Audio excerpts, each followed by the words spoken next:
성탄절을 맞아 구세주 예수님의 오심을 기뻐하며 감사함으로 예배드리는 우리 3대 가족들을 축복하고, 이 시간도 하나님의 말씀을 친히 가르치시고 또 생각나게 하시며 깨달아 순종하게 하시는 성령님의 임재 안에서 저와 여러분 모두가 진리 가운데 인도받는 은혜를 누릴 수 있길 주의 이름으로 축원해 드립니다.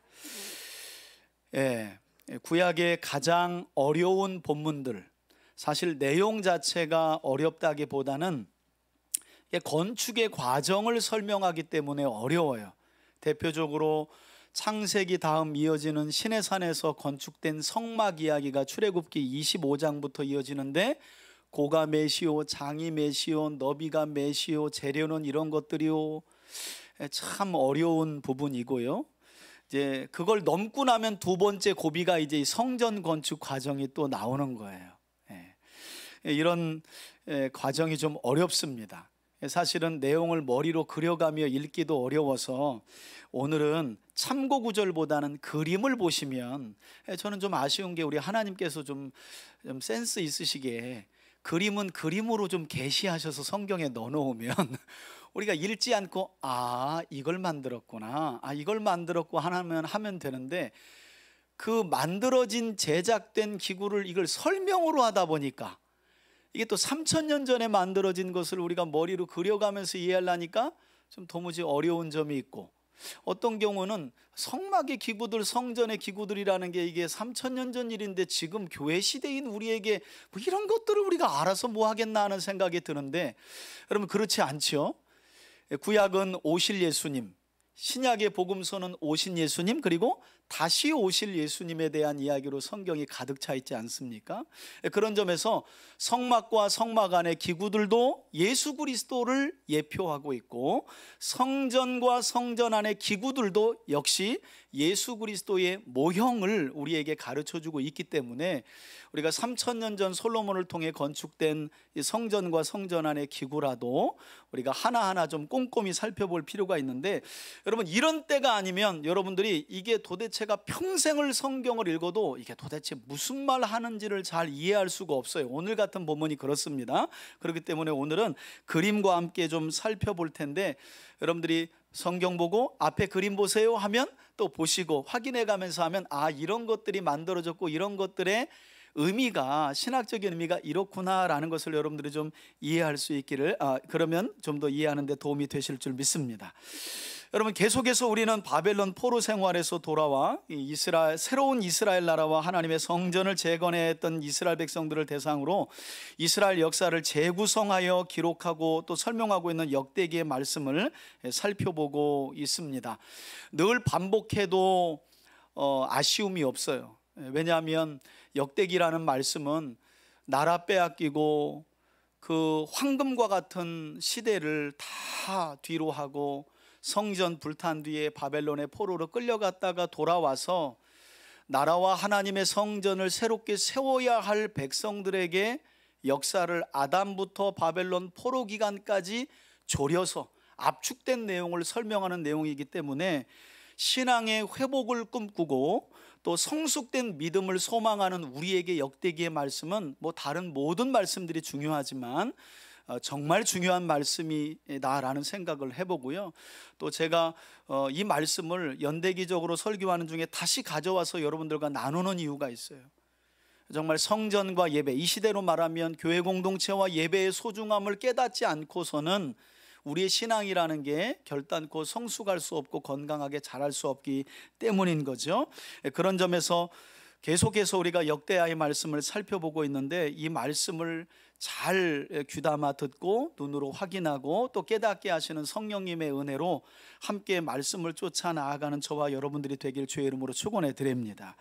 여러분 그 가운데 역대하는 솔로몬의 통치 행적 중에 시족일관, 솔로몬이 많은 일을 행했지만 역사적으로 특별히 그의 아버지 다윗이 준비한 성전의 건축 재료로 성전 건축을 한 일들을 중심으로 솔로몬의 행적을 역대기는 기록하고 있습니다. 흥미롭게도 솔로몬 왕이 성전을 건축하고자 했던 장소는 지난주 말씀 기억하시죠? 아브라함이 이삭을 번제물로 드렸던 희생의 제사를 드렸던 장소였고, 또 그것은 다윗이 자신의 범죄를 용서받기 위해서, 속죄하기 위해서 속죄의 제물을 드렸던 용서의 장소였다라고 성경은 말씀합니다. 이렇게 희생과 용서의 장소 위에 솔로몬은 왕이 된 지 4년 만에 4년째 되는 해 2월 2일 날 하나님의 성전 건축을 시작하게 되는데, 지난주에 이미 성전의 외형인 건축물의 외형은 다 건축했고요, 내부 장식도 이제 마쳤다라고 성경은 말씀합니다. 그리고 이제 오늘 본문을 보면 그 성전 뜰과 내부에 이제 들어가게 될 성전의 기구들을 제작하는 과정을 설명하고 있는데, 자 1절 보시겠어요? 솔로몬이 또 여러분 놋하면 뭐예요? 청동이죠. 청동. 우리가 흔히 말하는 청동으로 제단을 만들었으니 그래요. 첫 번째 성전 안에 들어가는 기구로 뭐가 나와요? 제단이 나옵니다. 여러분 이 제단은 태울 제물을 올려놓고 태워서 하나님께 드린다라고 해서 태울 번자를 제단 앞에다 놓기도 해요. 그러면 어떤 말이 되는 거예요? 번제단이라는 말이 됩니다. 태울 번자예요. 그래서 제물을 태워서 하나님께 올려드린다. 그래서 번제단이라는 말로 부르기도 하는데, 이 제단의 규모가 어떠했느냐? 길이가 20규빗, 그러니까 흔하게 그냥 대략적으로 설명하면 한 10m, 너비가 역시 20규빗이니까 10m, 높이는 10규빗이니까 한 규빗이 이렇게 가운데 손가락부터 이 팔꿈치까지 있거든요. 대략 50cm니까 대략 5m에 가까운 높이인 거죠. 지금으로 말하면 한 2층 정도의, 대략 2층 정도의 높이라고 말할 수 있습니다. 여러분 출애굽기 27장과 38장을 보면 지난날 하나님께서 이스라엘 백성들을 모세를 통해 애굽에서 건져내신 후에 시내산에서 하나님의 성막과 성막의 뜰 앞에 역시 이렇게 제단, 똑같아요, 제단을 제작하라고 하는 말씀이 나오는데, 출애굽기로 돌아가 보면 솔로몬 때 성전 뜰 앞에 지어진 제단과 모세 당시로 건너가서 올라가서 모세 당시 성막 안에 건축된, 성막의 뜰 앞에 건축된 이 제단을 비교해 보면 제단의 규모가 많이 달라졌어요. 모세 당시에 건축된 이 제단의 규모는 가로 세로가 5규빗 정도 돼요. 그러니까 2.5m예요. 지금 방금 전에 몇 메타라 그랬죠? 가로 세로가 10m입니다. 그러니까 4배나 훌쩍 크게 지은 거예요. 규모도, 성막의 규모도 커졌고, 성전이다 보니까 성전 안에 들어가는 기구들도 상당히 커진 것을, 대략적으로 한 3-4배 정도 되는 규모로 커진 것을 우리가 확인할 수 있습니다. 자, 앞에 그림을 보시면 지금 제가 이 이야기를 한 거예요. 앞에 보시면 제단이라고 나와 있죠. 대략적인 치수에 맞춰 가지고 사람의 크기도 정한 거예요. 가운데 이렇게 하얗게 있는 부분이 바로 제사장들이 지금 제물을 태우고 있는 거거든요. 여기 보이시죠? 이게 사람입니다. 사람. 이렇게 해서 계단을 통해 가지고 놋으로, 나무로 내부를 만들고 놋으로, 불에 강한 그래도 놋으로 청동으로 둘러싸 가지고 이렇게 요 제단을 만들고 요 쇠사슬 위에다가 제물을 놓고 태워 드렸던 것입니다. 이제 저로 돌려주시고요. 자, 흥미로운 사실은 동일한 주제를 다루고 있는 열왕기상 7장에는 이 제단에 관한 내용이 아예 빠져 있다는 거예요.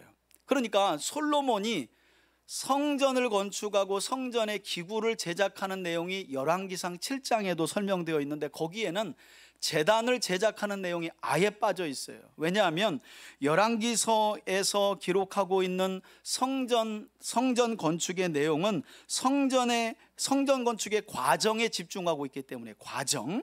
그런데 역대기는 그렇지 않아요. 역대기는 과정에 집중하지 않고 이 성전과 성전 안에 들어가는 기구의 신학적인 의미가 뭐냐, 하나하나 영적인 의미가, 여러분들이 쉽게 이해하려면 영적인 의미가 뭐냐에 집중하며 설명하고 있기 때문입니다. 그래서 역대기는 성전의 여러 기구들의 기능들 가운데 제물을 태워 하나님께 올려드림으로써 하나님과 인간이 만나는 장소로 인식되었던 이 제단을 가장 먼저 설명하고 있는 겁니다. 그리고 궁극적으로 이 번제단, 이 제단은 화목제물로 이 세상에 오셔서 몸 찢기시고 피 흘려 돌아가심으로 죄인된 우리로 하여금 거룩하신 하나님을 만나게 했던 어느 장소, 예수님의 십자가 장소를 영적으로 의미합니다.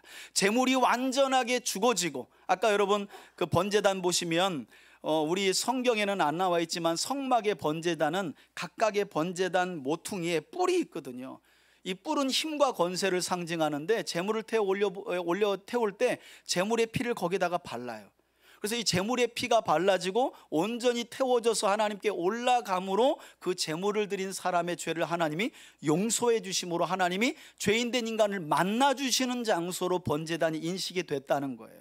그래서 이 번제단은 영적으로 어디를 상징한다고요? 바로 십자가를 상징하는 겁니다. 저와 여러분들 모두가 이처럼 십자가라는 제단 위에 몸 찢기고 피 흘려 죽으신 하나님의 아들 예수 그리스도의 희생과 속죄를 통해 용서받고 하나님의 자녀가 되는 구원의 은혜를 누리게 된 줄 믿습니다. 그러니까 여러분 생각해 보세요. 만약 지금도 예수께서 오시지 않았다면 여러분들 빈손으로 지금 오실 수 있어요? 그죠? 헌금 들고 오는 게 아니죠. 그죠? 어떻게 해요? 소를 잡아오든지 소를 끌고 오든지 양이나 염소를 끌고 오든지, 그것도 안 되면 뭘로? 비둘기, 집비둘기, 산비둘기 가지고 와가지고 여러분들 한쪽에서 잡고 난리 나고 비둘기 날아가고 소 죽겠다고 음매거리고 아무튼 교회가 아닌 거예요. 여러분 성막의 상황은 그런 거예요. 우리가 생각하는 것처럼 홀리하고 그러지 않아요. 하나님 계신 곳이 홀리한 거지. 계속해서 짐승들은 죽어나가고요, 죄인된 인간들은 그 짐승의 피 흘림을 통해 하나님 앞에 속죄함을 받는, 그래서 죄인된 인간과 속죄를 통해 하나님이 만나는 장소가 바로 이 제단에서 제물이 태워졌던 이 제단이었다는 거예요. 그래서 이 제단은 바로 십자가를 우리에게 가르쳐주고 있다는 것입니다. 그리고 이어지는 2절을 보시면 제단에 이어 모세 시절 성막에 있었던 또 다른 기구인 물두멍을 대체하는, 그러니까 성전 안의 물두멍은 다른 거예요. 용도가 이 성막의 물두멍을 대체하는, 한번 따라합시다. 바다. 성경을 읽으니까 또 산도 나오고 바다로 나오나 그러는데 그 바다가 아니에요. 여러분 중동에 사는 유대인들은, 이스라엘 백성들은 물이 귀하기 때문에 대하에 물 요만큼만 떠나도 바다다 이렇게 부르는 거예요. 그래서 여기 보시면 이제 놋바다라고 불리는 기구가 나오는데, 한 가지 제가 이제 성경을 보면서 좀 느끼는 건, 오늘 사실 역대하 5장을 보시면 계속해서 반복되는 말씀이, 시작되는 말씀이 그가 만들었다인데 이게 번역본들마다 좀 달라요. 솔로몬이 만들었다, 후람이 만들었다, 이게 계속 좀 이렇게 헷갈리게 반복하고 있어요. 저는 어떻게 이해를 하냐면, 역대기는 누가 만들었다라고 하는 것도 초월해 있구나. 이게 왜 만들어졌는지, 그 만들어진 성막 기구의 기능과 역할과 본질이 무엇인지에 대해 초점을 맞추고 있구나라는 생각이 들어요. 여하튼 우리 성경은 계속해서 그냥 솔로몬이 만든 것 같은 뉘앙스인데, 다른 한글 성경을 보면 2절 앞에 후람이 솔로몬의 명령을 받아 제작하기 시작했다라는 말이 덧붙여 있기도 하거든요. 자, 2절을 보시면 또 놋을 부어서 바다, 여러분 그 옆에다 써놓을 수 있으면 큰 대야라고 적어놓으세요. 큰 대야. 이 바다는 큰 대야, 또는 쉽게 말하면 물탱크예요. 물탱크. 이 물탱크 용도의 기구를 바다로 만들었으니 지름이 10규빗 5m이고요 그 모양이 둥그렇고, 모양도 보여드릴 거예요. 그 높이는 5규빗, 그러니까 2.5m요 주위 즉 둘레는 30규빗, 이 대야에 큰 지름을 쟀더니 15m라는 거죠. 길이의 줄을 두를만 하며, 여러분 이 정도면 흔히 생각하시면 아기들 데리고 이런데 주변에 야외로 나가서 펜션 가시면 조그맣게 수영장 만들어 놨잖아요. 그 정도 규모라고 생각하시면 돼요. 어린 아이들이 들어가서 그냥 수영 칠 수 있는 그 정도 규모라고 생각하시면 돼요. 그리고 이어지는 3절을 보시면 그 가장자리 아래는 돌아가며 어떤 형상이, 소의 형상이 있는데 각 규빗에 소가 10마리씩 있어서 바다 주위, 그러니까 이 놋대야 주위를 둘렀으며, 그 소는 바다를 부어 만들 때에 2줄로 부어 만들었으며, 그 바다를 놋새로 만든 뭐가 받치고 있었다고요? 황소 12마리. 예. 그러니까 이 큰 놋대야, 이 어린아이들이 들어가면 수영칠 만한 큰 놋대야를 소 12마리가 받침으로 받쳐지고 있었다는 거예요. 이런 모양은 여러분, 이스라엘 백성들이 가나안 땅으로 이동할 때에 하나님의 성막을 중심으로 해서 12지파가 동서남북 3지파씩 이렇게 진영을 쳤던 것을 볼 수 있는데, 이 12마리의 소는 그런 점에서 이스라엘 백성들을 상징한다고 볼 수 있겠죠. 이 12마리의 소는 여하튼 12마리의 소가 이 큰 놋대야, 놋바다라고 하는 기구를 받치고 있었습니다. 내용을 보시면 3마리는 어디로? 북쪽을 향하고, 머리가 그렇다는 거예요. 3마리는 서쪽, 3마리는 남쪽, 3마리는 동쪽을 향해 있었습니다. 이렇게 놋바다를 그 위에 놓았고, 소의 엉덩이는 어떻게? 머리가 다 밖을 향하고 있으니까 엉덩이가 안으로 들어가 있었겠죠. 그리고 5절을 보시면 바다의 두께는 한 손 너비만 하고 그 둘레는 잔둘레와 같이 백합화의 모양으로 새겨 만들었으니 그 바다에는 무게로 얼마의 물을 담을 수 있었다? 3,000밭. 이게 고대의 아마 무게 단위 같아요. 3,000밭 정도의 물을 담을 수 있었다. 이것도 학자들마다 다르지만 제가 여러 주석들을 참고해 보니까 대략 적게는 한 40톤, 많게는 60톤의 물을 담을 수 있는 놋대야였다는 거예요. 그러니까 우리 세수대야 정도 생각하시면 안 돼요. 그래서 아까 제가 어린 아이들이 들어가서 수영칠 만한 큰 이런 놋대야였다, 작은 수영장과 비슷하다라고 말씀드린 게 바로 이런 이유입니다. 그리고 6절을 보시면 또 놋바다 외에 물두멍 10개를 만들어. 그러니까 성막에는 본래가 이 바다의 역할을 했던 기구를 물두멍이라고 불렀거든요. 그런데 성전으로 오면서 물두멍과 놋바다의 역할이 나누어져요. 이 물두멍을 별도로 만들죠. 10개를 만들어요. 그래서 5개는 성전의 오른쪽에 두고 5개는 왼쪽에 두어서, 그 다음이 이제 중요하죠. 이 놋바다와 물두멍의 역할이 뭐였는지 여기 보니까 무엇을 씻게 했다고요? 물두멍은 번제에 속한 물건, 이게 뭐예요? 제물. 예, 번제단에 올려서 태워서 하나님께 드려질 제물을 깨끗이 씻는 물로 물두멍에 담긴 물을 사용했다는 것이고, 아까 어린아이가 들어가서 수영칠 만한 작은 수영장만한 놋대야는 어떤 용도로, 놋대야에 담겨진 물은 어떤 용도로 쓰였느냐? 거기 보시면 놋바다는 제사장들이 성전에 들어가서 제사의 직무를 감당하기 전 자기들의 몸을 어떻게 씻는 물로 사용을 했다는 것입니다. 참 제가 성막 설교할 때도 참 어렵지만 여러분, 그래서 어디를 가도 이런 내용은 설교로 듣기가 어렵다니까요. 그래서 성경을 개인적으로 읽을 때도 어려운 거예요.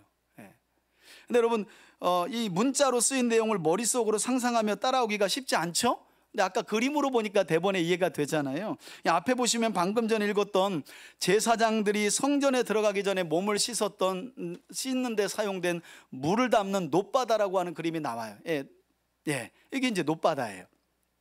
사람이 옆에 제사장이 있죠. 저 정도 규모, 어린아이가 들어가서 수영칠만 하죠. 저 정도 대하면 이게 저걸 바로 놋바다다 이렇게 불렀다는 거예요. 그리고 다음 그림을 보시면 아까 놋바다 저쪽 앞쪽으로 이렇게 지금 물두멍이 있죠, 여러분. 이 물두멍은 성전의 좌측에 5개, 저쪽 반대편에, 지금 반대편 그림은 안 보이지만 반대편에도 5개가 있었다는 겁니다. 이제 저로 화면을 돌려주시고, 중요한 사실이 뭐냐면 여러분, 성전 안에 들어가서 봉사할 제사장들도 이 놋바다에 담긴 물로 자기 몸을 정결하게 씻지 않고는 성전에 들어갈 수가 없었어요. 더러운 몸으로 거룩하신 하나님의 임재가 있는 성전 안에 들어가면 제사장도 어떻게 되었을까요? 구약에는 죽었어요. 그래서 이 놋바다의 역할이 아주 중요한 거죠. 성전 안에 들어가서 하나님께 제사 드리는 업무를 맡았던 제사장들의 몸을 깨끗이 씻는 물로 이 놋바다가 사용된 거예요. 자, 그런가 하면 물두멍에 담긴 물도 중요하죠. 거룩하신 하나님께 드려지는 제물은 더러운 채 드려질 수 없는 거예요. 그 제물도 어떻게 한 후에 물로 깨끗하게 씻은 후에야 하나님께 드려질 수 있었다는 거예요. 여러분, 이런 놋바다와 물두멍은 우리에게 무엇을 교훈하냐면, 거룩하지 않고 정결하지 않고는 회막 안에 들어갈 수 없는 제사장, 그리고 하나님께 드려지되 정결하게 씻어지지 않고는 드려질 수 없는 이 제물은 하나님의 거룩함을 우리에게 가르쳐 준다는 거예요. 그만큼 하나님이 거룩하시고 정결한 분이라는 거예요. 뿐만 아니라 이 시대에 우리에게 이 물두멍과 이 놋바다는 이제 여러분 혹시 교회 예배 오시기 전에 목욕하고 오시나요? 목욕하고 오셔야 되는 거 아니에요? 네, 목욕하고 오죠. 안 오면 큰일 난다는 말이 아니에요. 목욕하라는 말도 아니고. 여러분, 지금 이 시대는 하나님께서 저와 여러분들을 목욕 안 한다고 안 받아주시나요? 아니죠. 지금 이 시대의 물두멍에 담긴 물과 놋바다에 담긴 물은 이 시대의 그냥 물이 아니라 우리에게는, 성도들에게는 예수 그리스도의 십자가 보혈을 의미하는 거예요. 구약의 제사장들이 놋바다에 담긴 물로 정결하게 씻지 않고서는 성전 안에 들어갈 수 없듯이, 또 하나님 앞에 드려지는 제물이 물두멍의 물로 정결하게 씻음받지 않고서는 하나님께 드려질 수 없듯이, 지금 이 시대는 예수 그리스도의 십자가의 보혈로 깨끗하게 죄 씻음을 받지 않고서는 누구도 하나님 앞에 나아갈 수 없음을 우리에게 가르쳐주고 있다는 거예요.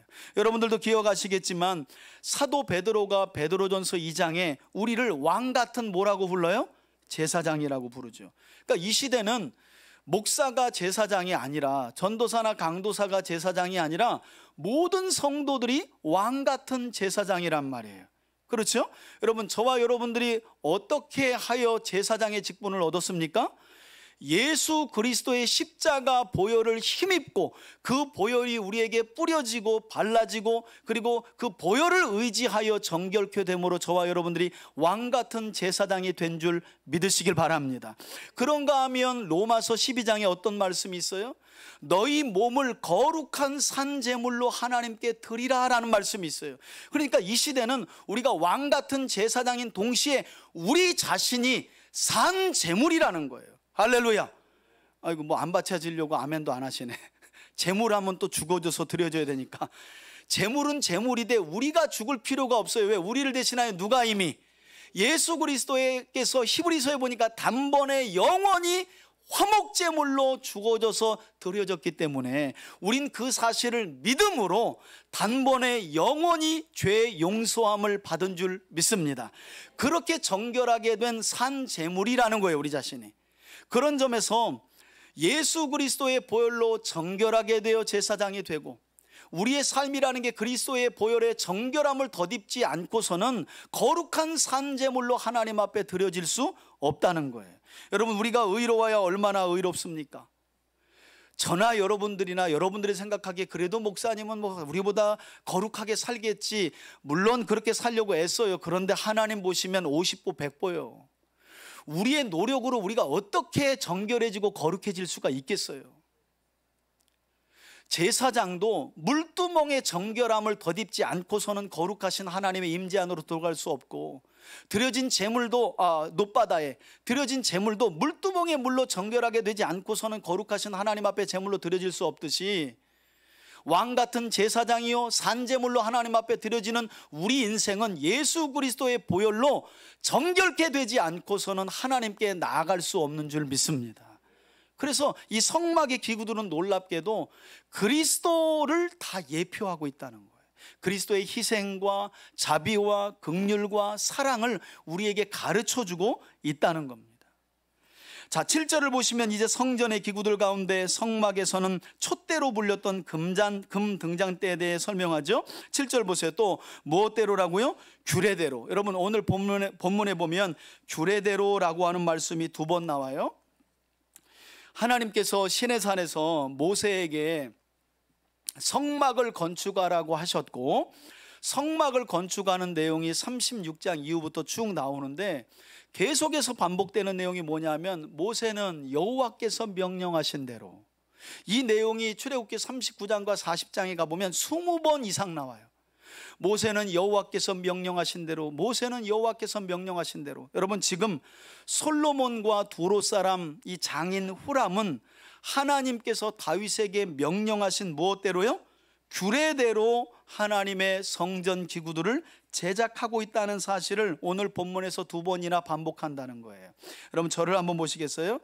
여러분, 누가 신앙생활 잘하는 사람일까요? 그냥 목사님 뭐 신앙생활 뭐 할 거 있나요? 목사 말 잘 들으면 되지. 그 말이 틀린 말은 아니에요. 그런데 그 목사님이 향하는 결승점이 이상한 결승점인지는 여러분들이 한 번씩 보셔야 돼요. 저는 우리 목사님이 하라는 대로 했는데요. 이러면 우리 주님이 아유 참 네가 그러다가 여기 왔구나 이렇게 말씀하실 것 같아요? 야, 성경은 내가 목사 손에도 들렸고 네 손에도 들렸는데 성경을 안 보고 무지하여 따라간 네가 잘못이지라고 주님이 말씀하시지 않을까요? 그렇죠? 물론 1차적으로 목회자가 성경을 바르게 연구하고 가르쳐야 합니다. 그러나 그것만으로 되지 않아요. 여러분, 성경은 지금 종교개혁이 일어나서 만인 제사장이라고 우리가 교리로 받아들인 게 벌써 500년이 넘었는데 아직도 그냥 다 목사님이 가르쳐주는 대로 목사님이 말씀이 맞겠지 하고 그냥 거기다가 걸어놓고 여기 길 따라가면 천국이겠지. 그건 너무 무지한 거예요. 우리 주님은 그렇게 말씀하시지 않는단 말이에요. 여러분, 그런 점에서 참 성전된 우리의 삶이라는 게 규례대로, 말씀대로 진리를 따라 살아가는 삶을 하나님은 기억하시고 은혜와 복과 형통함을 내려주시는 줄 믿습니다. 솔로몬이 아무리 엄청난 재료를 가지고 황금으로 성전을 지었던들 그가 지멋대로 사사기의 말씀대로 자기 소견에 옳은 대로 건축물을 지었더라면 하나님은 그 성전에 절단코 눈과 마음을 두시지 않았을 거예요. 그래서 외형만 보면 안 돼요. 성경은 그걸 강조해요. 규례대로. 여기서 규례대로라는 말은 구약의 모세가 하나님이 가르쳐 주신 식양대로 성막을 건축한 것처럼 솔로몬과 명령을 받아 성전을 건축한 후람이 다윗에게 하나님이 보여주신 성전의 규례대로.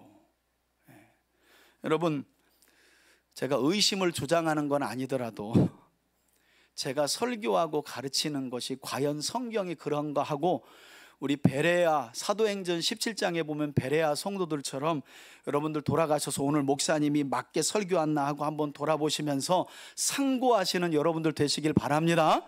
아멘. 그래서 사도행전에 보면 여러분 베레아서 있어요, 없어요? 고린도서는요, 있잖아요. 에베소서는요, 로마서는요. 그러니까 세워진 교회들이 문제가 있는 교회들은 바울이 다 편지 보낸 거예요. 그런데 바울이 설교를 해도 집에 돌아가서 상고하는 이들이 머물렀던 베레아 지역에는 바울이 서신서가 있어요, 없어요? 없죠. 보낼 필요가 없죠. 베레아 전서 있어요? 있다 그러면 또 큰일 나나 또. 없잖아요. 왜? 이들은 바울이 설교해도 집에 돌아가서 과연 그러한가 하고 성경을 열어보고 상고한 사람들이었거든요. 그러니까 교회 안에서 문제를 일으키지 않아요. 일상생활에서 문제를 일으키지 않아요. 그래서 바울은 베레아서를 보낼 필요가 없다니까요. 여러분, 누가 신앙생활 잘하는가? 규례를 따라 말씀을 쫓는 거예요. 솔로몬의 성전에 훗날 하나님께서 눈과 마음을 두셨던 이유도 그가 후람에게 명령하여 규례대로 하나님이 명령하신 대로 성전을 건축하고 성전의 기구들을 제작했기 때문이죠. 자, 7절 중반절을 보세요. 규례대로 금으로 등잔대 10개를 만들어 내전 안에 두었으니 좌우 왼쪽에 5개, 좌우 왼쪽에 5개, 오른쪽에 5개이며. 여러분, 본래 출애굽기에 나오는 성막의 촉대는 가운데 이렇게 한 줄이 있고 양옆에 세 줄로 돼가지고 이게 하나로 연결되어 있는 하나의 촛대였어요. 그런데 이제 성전의 규모가 좀 커졌기 때문에 성전 안에 이 등잔대는 10개입니다. 10개. 그래서 이 성소로 들어가면 좌우에, 지성소를 앞에다 두고 좌우에 5개, 5개 하고 10개. 자, 앞에 한번 그림을 보시겠어요? 이렇게 좌우에, 지금 여러분들이 보시는 이 내용은 단면이에요. 성전 내부의 단면이기 때문에 여기 지금 이걸 자른 거잖아요. 그러니까 여기도 5개가 원래 있는 거죠. 입구가 이렇게 들어가는 겁니다. 투 기둥을 통해서 이렇게 일로 들어가는 거죠. 그렇죠? 여기 지금 우측에 등잔대 5개가 있죠. 여기 좌측에도 원래 있는 건데 단면으로 보여진 그림이기 때문에 우리 눈에는 보이지 않는 겁니다. 자, 그리고 8절을 한번 다시 오늘 본문으로 들어와서 8절을 보시면 등잔대 받침 역할을 하는 뭐가 만들어졌다고요? 상이라는 거가 만들어져요. 여러분 8절을 보세요. 또 상 10개를 만들어 내전 안에 두었으니 왼쪽에 5개, 오른쪽에 5개. 또 금으로 대접 몇 개예요? 예, 여러 가지 기구들의 받침을 할 대접 100개도 만들고, 9절에 보니까 제사장의 뜰과 큰 뜰과 뜰 문을 만들고 그 문짝에 놋을 입혔다. 10절에 그 놋바다는 성전 어느 쪽에? 동남쪽에 두었다. 여러분 앞을 한번 보시겠어요? 상 10개는 그러니까 이런 부분도 그러니까 성경을 바르게 좀 배우고 누군가 그림을 그려야 되는데, 제가 아무리 찾아봐도 상 받침이 없어. 그냥 제가 보기에 이 금초대가 있는 이 하얀 부분 있죠 여러분, 요걸 그냥 상 받침으로 이해하시면 될 것 같아.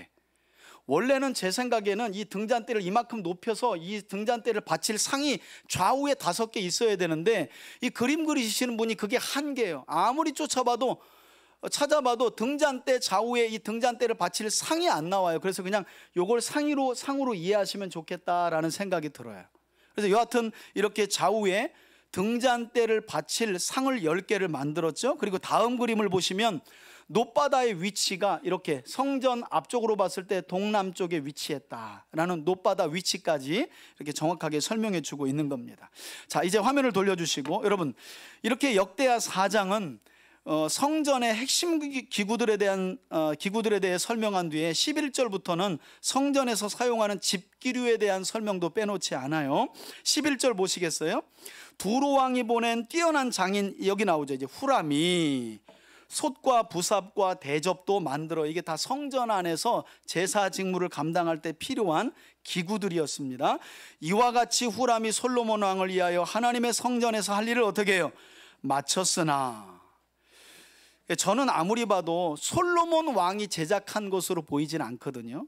솔로몬이 아버지 다윗에게 성전의 설계도와 기구의 식양을 받았을 것이고, 그걸 이제 두로 왕이 보낸 후람압이라고 하는 장인에게 명령해서 제작을 하게 한 것이죠. 자, 그리고 앞을 보시면 이런 것들이 대략 집기류입니다. 요거는 안타깝게도 성전 안에 집기류가 안 나와 있어서 성막의 집기류를 보여주는 그림이에요. 여기 뭐 삽도 있죠. 부자재들이 이렇게 쇠스랑도 있고, 이런 것들을 성전 안에 집기류다 이렇게 생각을 하시면 될 것 같아요. 자, 화면을 이제 돌려주시고 12절 보세요. 그 외에도 기둥 둘, 그 기둥의 꼭대기에 공 같은 머리 둘과 또 기둥 꼭대기에 공 같은 기둥 머리를 가리는 그물 둘과 또 그 그물들을 위하여 만든 각 그물에 2줄씩으로 기둥 위에 공 같은 2 머리를 가리는 석류 400개, 또 받침 위에 물두멍, 한 바다와 그 바다 아래 소 12마리와 솥과 부삽과 한 이야기를 계속 반복하는 거죠. 고기 갈고리와 아까 보셨죠, 부자재들, 집기류들, 여호와의 전에 모든 그릇들이라. 후람의 아버지, 이게 이제 우리말로는 제가 이제 번역이 좀 아쉬운 거예요. 후람의 아버지는 누구고, 자꾸 후람이 누구고 막 이렇게 나와요. 여러분, 후람의 아버지라는 우리말 번역은 이 두로 왕이 성전과 성전 안에서 제작될 성전 기구를 만들 기술인 한 명을 보내달라고 했잖아요. 장인 한 명을. 그 사람의 이름이 후람압이에요. 본명이 후람압이. 근데 이 후람압이를 풀어 설명하면 후람의 아버지가 되는데, 우리 성경이 그걸 풀어서 설명한 거예요. 이렇게 성경이 되면 후람도 오고 아버지도 딸려온 게 된단 말이에요. 이게 번들마다 그냥 아주 그냥 뭐 아무튼 다 각기 번역을 해놨어요. 그러니까 그게 아니라 솔로몬이 두로 왕에게 성전과 성전 안에 들어갈 기명들을 만들어야 되는데 장인 한 사람 보내주시오 하고 두로 왕 후람이 장인을 보내줬는데, 그 장인의 이름이 후람압이라는 사람이었다는 거예요. 그 사람이 만든 것을 말합니다. 16절 중간부터 제가 볼게요. 솔로몬을 위하여 빛나는 돛으로 만들 때에 이런 그 나무로 만든 틀에다가 이런 성막의 기구를 만들 때 주물 형식으로 만들었을 거잖아요. 틀을 먼저 만들고 놋을 부어가지고, 녹인 놋을 부어가지고 이제 틀 안에서 모양을 만들고 틀을 떼가지고 주형물을 만들었을 거 아닙니까? 그 주형물을 만드는 장소도 설명되어 있어요. 그러니까 여러분, 성경은 상당히 꼼꼼한 역사적 사실이라는 것도 우리에게 가르쳐 줍니다. 17절을 보시면 왕이 요단 평지에 있는, 그러니까 요단강 근방에 이 주물 공장이 있었어요. 숫꽃과 스레다 사이에 진흙으로 틀을 만들어 그 틀에 그것들을, 곧 끓는 청동물을 부어서 만들었더라, 이런 말이죠. 내었더라는 말은. 그리고 18절을 보시면 이와 같이 솔로몬이 이 모든 기구를 매우 많이 만들었으므로 그 논무게를 어떻게 할 수 없었다? 측량할 수 없었다는 거예요. 그러니까 어마어마한 놋을 하나님의 성막 기구를 만드는데, 성전의 문이나 이런 것들을 만드는데 들였다는 거예요. 그러니까 아낌없이 들였다는 말을 능히 측량할 수 없었다. 어떤 주석가가 이런 말을 하더라고요. 누군가 하나님 앞에 무엇인가 귀한 것을 드렸을 때 내가 이것을 드리면 하나님이 더 큰 복을 주시겠지 하는 믿음으로 드리는 것은 하나님이 기뻐하지 않는다는 거예요. 내가 이걸 드리면 하나님이 이걸 주겠지 하는 건, 이건 믿음이 아니라 거래라는 거죠. 거래. 그러나 이런 말을 해요. 우리가 믿음으로 드린 어떤 희생과 헌신과 예물에 대해서는 하나님이 복으로 응답하신다는 거예요. 여러분 이해가 되십니까? 우리가 뭔가를 얻기 위해서 측량할 수 없는 무엇인가를 하나님 앞에 드린다면 그건 희생과 헌신이 아니라 거래라는 거예요. 내가 이렇게 헌금하면, 11조하면, 뭐 하면 하나님 더 크게 주시겠지, 이게 우리의 마음이지만 여러분 그것은 하나님이 기뻐하는 마음이 아니라는 거예요. 왜냐하면 제가 여름에 종종 사찰도 한 번씩 가보거든요. 제가 그걸로 귀화할 건 아니고요. 그 동네는 어떻게 노나 하고 제가 가봐요. 그러면 이거 교회 욕할 게 아니야. 기와장 올리는데 주식 100배 잘 터지는 거 별의별 거 다 올려. 오히려 교회가 양심적이야 이거. 예, 교회가 그래도 양심적이야. 주식 100배, 기와장, 연등. 아무튼 스님들도 이 불자들 주머니 터는데 아무튼 선수들이야 아주. 그 교회 욕하지 마세요. 그런데 가보세요. 아이고 교회가 어떻게 그럴 수 있나. 그나마 교회 깨끗한 거요. 아유 거기 그 동네는 더해. 예. 근데 여러분 우리가 기억해야 될 건 그 정도의 거래는 모든 종교에 있다는 거예요. 안 그래요? 불교도 그렇게 드리잖아요. 내가 이렇게 불심으로 드리면 부처님이 뭔가 복을 주시겠지. 이거는 모든 종교에 있는 거예요. 기독교는 그렇지 않다는 거예요. 하나님이 주신 은혜에 감사함으로 믿음으로 드리면, 놀라운 건 믿음으로 드린 예물 위에 하나님은 30배, 60배, 100배의 은혜로 우리 삶에 채워주시는 줄 믿습니다. 거래가 아닌 희생과 헌신은 하나님이 다 받으시고 응답해 주신다는 거예요. 여러분 솔로몬 시대가 괜히 지나가는 사람이 발로 찼을 때 돌이 아니라 은이 되었던 이유가 있어요. 열왕기서를 보면 실제로 그렇잖아요. 솔로몬 시대의 번영은 지나가는 사람이 뭐야 하고 길바닥에서 찾는데 그게 은이래잖아요. 그런 번영의 은혜는 그냥 하나님이 쏟아부어 주신 게 아니라는 거예요.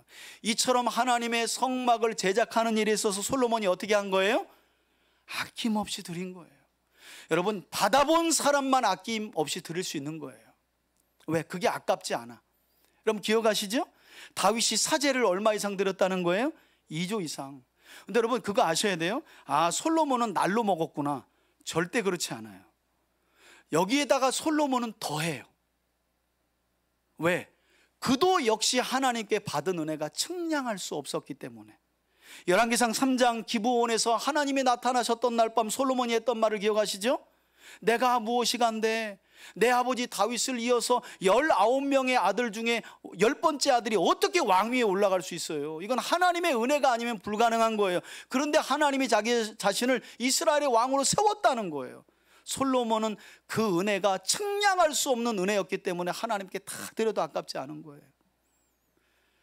여러분 하나님 앞에 인색하지 않는 여러분들이 되길 바라요. 제가 요 말 한마디 더 할까요? 유대인들의 구제는 어떻게 구제를 하냐면 유대인들은 구제의 등급이 있어요. 제일 가치가 있는 등급의 구제는 뭐냐면 내가 이것을 드렸을 때 내 생활에 피해가 조금이라도 있으면 그게 제일 높은 가치의 구제예요. 그러니까 있으나 마나한, 그것도 좋지만 있으나 마나한 1,000원, 이건 지금 있어도 되고 없어도 하는 것도 구제예요. 하나님의 상급을 주세요. 그러나 그것보다 높은 구제의 등급이 뭐냐면 내가 이걸 드리면 당장 내 삶에 조금 쪼여야 되는데 뭔가 내가 절제하고 아끼고 내가 피해가 좀 있는데 이런 구제가 가치가 있다는 거예요. 유대인들은 그렇게 구제를 등급을 나누어서 가르쳐요. 여러분, 하나님께 드리는 것도 여러분 한편으로 생각해 보시라는 거예요. 어떤 분들은 성전에 와서 허겁지겁 주머니에서 끝내요. 제일 민망한 건 뭐냐면 딱 왔는데 10,000원짜리 하니까 자기도 놀래가지고 집어넣은 것도 다죠. 하나님은 더 놀라셨을 거야. 내가 10,000원짜리도 안 되냐? 그러니까 여러분, 제발 교회 오시기 전에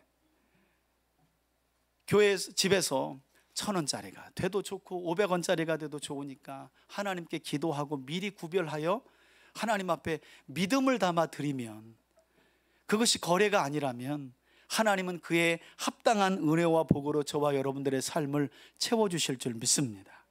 여러분, 마지막 단락인 19절을 한번 보시겠어요? 솔로몬이 또 하나님의 전에 모든 기구를 만들었으니 곧 금으로 만든 제단과, 이 제단은 뭐고 아까 그 제단은 뭔가 하고 헷갈리죠. 이 제단은 여러분 말이 제단이지 성소 내부로 들어가서 지성소 앞에 있는 뭘까요? 분향단을 이처럼 제단이라고 부른 겁니다. 그래서 앞에 그림을 보시면 이 제단으로 기록되어 있는 분향단이 나오죠.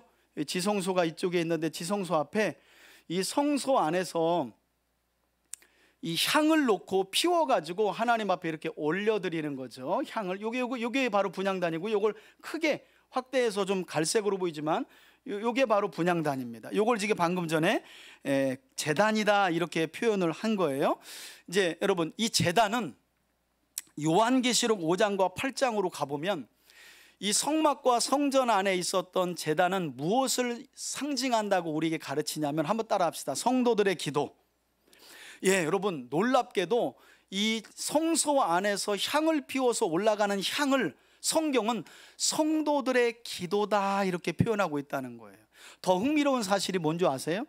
요한계시록 5장과 8장으로 가보시면 하나님께서 마지막 때에 이 큰 성 바벨론이라고 하는 세상을 마침내 심판하시는 장면이 나오는데, 그 심판, 곧 재앙을 내리기 전에 항상 어떤 대목이 들어가냐 하면 이 땅으로부터 향이 올라가니 그 향은 성도들의 기도라 이렇게 얘기한다는 거예요. 다시 말해서 주의 말씀을 따라 성결하고 거룩하게 살아가며 핍박받고 박해받는 성도들이 주여 어서 오시옵소서, 마라나타 주여 이제 오셔서 우리를 구원하여 주옵소서라고 향이 하나님께 올라갈 때 하나님이 그 향을 받으시고 천사들이 그 향을 하나님 앞에 쏟자 이 세상에 재앙이 계속 임한다는 거예요. 저는 그런 점에서 우리 3대 가족들이 우리의 기도에 신실하게 응답하시고 때로는 신원해 주시는 하나님께 기도의 향을 끄지 않고 항상 여러분들의 삶 속에서 피워 올려드리는 거룩한 삶을 살아갈 수 있길 주의 이름으로 축원해 드립니다. 여러분, 억울함도 기도하세요. 정말 못 찾겠으면 제가 허락하니까 누구 손 봐달라고 기도해도 괜찮아. 왜냐하면 시편도 그렇게 기도하니까. 시편도 도무지 나는 선대하려고 그러는데 그냥 나만 보면 미워하고 음해하고 이런 인간들이 있으면 주님 제발 그 인간 손 좀 봐달라고. 여러분, 다 사랑할 수 없어요. 성경에 보세요. 다 사랑하신 분은 예수님 한 분이에요. 다윗도 반역하고 돌아오는 압살롬을 못 품어. 그러니까 3년 동안 품는데 아버지 품이 차가우니까 압살롬이 반역을 일으켜버리잖아요. 인생 사는 그런 거예요. 하나님이 그거 이해 못하지 않아요. 이해하셔요. 다만 그냥 내 성격하고 안 맞는다고 손 봐달라 그러면 그 손이 하나님이 나한테 온단 말이에요. 하나님은 왜? 나에게 관심이 있으시니까. 하나님 자녀인 나를 새롭게 빚는 데 관심 있지, 하나님 밖에 있는, 하나님 안 믿는 사람을 왜 만져요? 하나님 믿는 우리를 만지는 거지. 다만 정말 억울한 상황이 있을 때 하나님께 기도해도 괜찮다는 거예요. 하나님, 그 사람 좀 손 봐주세요. 그 사람 좀 어떻게 해주세요. 치워주세요. 하나님이 다 들으시는 줄 믿습니다. 그런 기도라도 향을 피워 하나님께 올려드리라는 거예요. 물론 그런 기도뿐만 아니라 감사함으로 찬양하고 올려드리는 기도 하나님이 다 받으시는 거죠. 저는 다시 한번 그런 점에서 여러분들의 삶에, 그것이 교회이든 가정이든 직장이든지, 여러분 이번 주는 한번 그렇게 해보세요. 직장에 가시면 어떤 일을 하기 전에 사무실에 잠깐만 앉아서 1분만 향을 한번 하나님 앞에 올려드려봐요. 하나님, 오늘도 똑같은 일상이고 맡겨진 일이지만 제가 기쁜 마음으로 감당하게 해주세요. 여러분 골로새서 보세요. 바울의 서신서를 보시면 그리스도인들은 그 봉급이 이익이 2배라잖아요. 죽게 하듯 하면 세상에서는 월급이 나오고 하나님께 하듯 했기 때문에 천국의 상급이 쌓인다는 거예요. 믿으시면 아멘. 여러분 그러니까 적당히 오늘도 어떻게 때울까, 과장님 눈치 슬슬 봐가면서, 그건 천국의 상급이 없는 삶이에요. 우리야말로 수지 맞은 삶이라니까요. 성실하게 하면 월급도 있지, 하나님께서 그 일한 터전에서 죽게 하듯 성실하게 한 일터의 삶을 보고 천국의 월급을 차곡차곡 쌓는다는 거예요. 이게 얼마나 노다지예요. 할렐루야. 그래서 성실하게 할 필요가 있는 거예요. 그때 기도하시라는 거예요. 주여, 오늘도 사람을 대할 때 사랑하는 마음 주시고 용납하는 마음도 주시고 모든 일을 죽게 하듯 감당하게 하옵소서 하고 하나님 앞에 기도의 양을 좀 올리는 거예요. 그러면 하나님이 때로는 야, 이렇게도 한번 해봐라, 저렇게도 한번 해봐라, 지혜를 주실 줄 믿습니다. 한번 옆에 계신 분들과, 저 이런 거 잘 안 시키는데 한번 인사해 보세요. 불 꺼진 지 얼마나 됐어요? 네. 향 꺼진 지 얼마나 되셨어요? 여러분, 우리 삶이든 가정이든 교회이든 이 기도의 향은 꺼지면 안 되는 줄 믿습니다. 하나님의 은혜와 복과 신원함은 그냥 오지 않아요. 성도들의 향이 올라갈 때 오는 거예요. 올라갈 때 오는 거예요. 이 말 듣고 감동되면 누군가 불 꺼진 향을 가지고 있으면 여러분들이 좀 대신 향을 올려주세요. 좀 그렇게도. 그래서 좀 같이 지펴주세요. 자기 향만 계속 막 연락에 태우지 말고 누구 향이 꺼졌다면 좀 대신 기도도 해줘서, 내가 뜨거워지면 언젠가 내 옆에서 다시 향은 탈 거예요. 할렐루야. 그렇게 피워주면 되지. 나는 기도하는데 저 인간 기도 안 한다고 또 그러고 있어. 그게 기도의 향을 꺼트리는 거예요. 자기도. 내가 타면 꺼진 향도 타는 거예요. 자꾸 남의 탓하지 마시고. 자, 20절 보세요. 하나님께서 자기 백성인 이스라엘을 인도하시며 먹이신 은혜를 상징하는 떡상도 나오죠. 진설병이라고 불러요. 그 상들과 지성소 앞에서, 여기 또 한번 나오죠. 규례대로. 이 모든 것들이 하다못해 집기류까지도 규례대로, 말씀대로 불을 켤 순금 등잔대와 그 등잔이며 또 순수한 금으로 만든 꽃과 등잔과 부젓가락과 22절에 순금으로 만든 불집게 주발, 숟가락, 불 옮기는 그릇, 또 성전 문, 지성소의 문과 내전의 문을 무엇으로? 금으로. 금은 하나님의 거룩함과 성결함을 의미한다 그랬잖아요. 그리고 나서 여러분 단락상 5장 1절까지가 이 단락이에요. 5장 1절을 보세요. 함께 읽겠습니다. 시작. 솔로몬이 여호와의 전을 위하여 만드는 모든 일을 마친지라. 이에 솔로몬이 그의 아버지 다윗이 드린 은과 금과 모든 기구를 가져다가 어디에다가? 하나님의 성전 곳간에 두었더라. 아멘. 이렇게 솔로몬은 성전뿐만 아니라 성전 안에서 제작되었던 기구들까지도 하나님의 말씀을 따라 규례대로 온전하게 순종하는 마음으로 마쳤다는 거예요. 어떤 분들은 그래요. 목사님, 이런 일은 기도 안 해도 돼요. 여러분, 교회 안에 기도 안 하고 할 작은 일이 있습니까? 하나님의 일은 크고 작은 일이 없습니다. 기도하고 하는 것이고요, 작은 일이라고 멋대로 하는 게 아니라 말씀대로 규례대로 할 때 하나님께서 우리가 하는 일에 형통함을 주실 줄 믿습니다. 여러분, 우리의 자랑이잖아요. 놀랍지 않으세요? 저는 지금도 신기해요. 우리가 어떻게, 우리 교회, 여러분 혹시 여러분들 뭐 기도하신 분들 있으면 죄송한데 우리 교회 부지 뭐 이렇게 얻게 해달라고 기도하신 분들 있어요? 뭐 금식하시면서 날 새가면서 기도하신 분들 있어요? 기도 안 하셨죠? 왜냐하면 저도 안 했거든요. 왜냐하면 뭐래도 한 10억이라도 있어야 뭘 기도를 하지. 그런데 우리가 그동안 모아놓은 돈 기억하시잖아요. 한 1,500만 원 모아줬을 때 필리핀에 제가 했던 말 기억 안 나세요? 여러분, 성전 건축합시다 그랬더니 여러분들이 눈을 동그랗게 떴잖아요. 그랬더니 뭔 성전 건축? 그래서 제가 10억 정도 드는데 앞으로 9억 9천만 모으면 성전 건축할 수 있으니까 9억 9천 모읍시다. 그때 여러분들이 오리발 내미셨잖아요. 그래서 제가 어떻게 했어요? 그렇게 9억 9천 모아서 지을래요? 아니면 1,000만 원 모아진 거 필리핀에 보내가지고 성전 건축할래요? 그래서 지금 필리핀 이진욱 선교사님 교회가 지어진 거 아니에요. 이번 우리 구정 때 가는 교회가 바로 그 교회예요. 그렇게 지어진 거예요. 그렇게 해서 그 과정을 우리 욕심 안 부리고 울진 3당 순복음교회 들어가는 길목 그 20평 되는 10평 되는 땅 그거 자기 땅 아니어가지고 어려워서 우리 교회가 또 500만 원 보내가지고 그 땅 사들여서 자기 교회로 하고 우리 욕심 안 부렸거든요. 그러니까 말도 안 되는 정말 2억 원 남짓한 돈을 가지고 300평이나 되는 땅을 하나님이 우리 교회가 필요하셨나 봐. 그 주셨잖아요. 이게 얼마나 감사해요.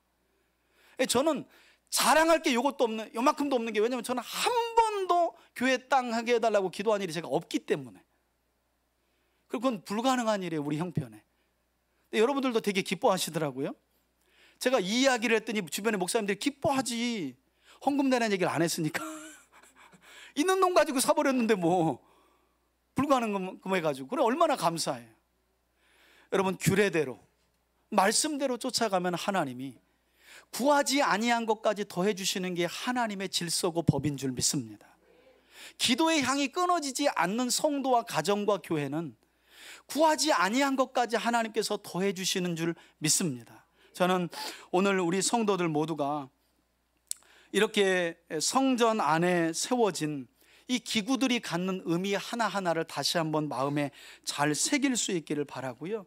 여러분, 놀라운 은혜가 뭐냐면 마지막 때에 그리스도께서 재림하시면 요한계시록 21장 22절로 가보면 거기에는 더 이상 성전이 없다 그래요. 사도 요한이 그 사실을 우리에게 미리 가르쳐 줬다는 거예요.